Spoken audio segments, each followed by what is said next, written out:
Buying price ng palay, record high ang itinaas ayon sa Sinag. May ulat si Russell Simorio.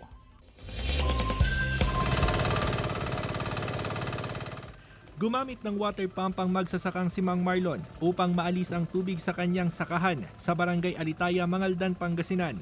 Nais pa niyang maisalba ang mga pananim na nalubog sa baha.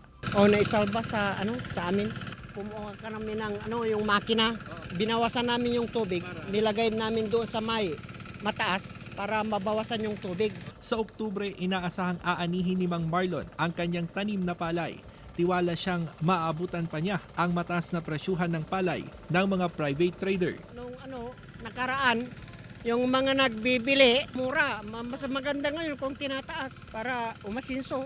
Ayon sa Samahang Industriya ng Agrikultura, nasa mahigit 28 pesos na ang buying price ng palay ng mga private trader ngayong lean months. Kaya ang presyo ng bigas sa mga pamilihan inaasahang patuloy ang pagtaas. Kasi yung palay bumibili na sa 28 pesos ngayon, no? Yung dry.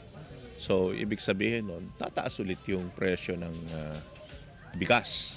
Sa pagbisita sa Pangasinan ni Senator Amy Marcos na tumatayong Vice Chairperson ng Senate Committee on Agriculture, tahasan niyang sinabi na posibleng magkaroon ng rice shortage sa bansa.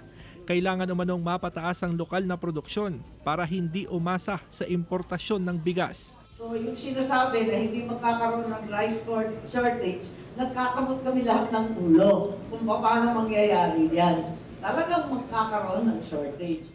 Russell Simorio para sa Mornings with GMA Regional TV.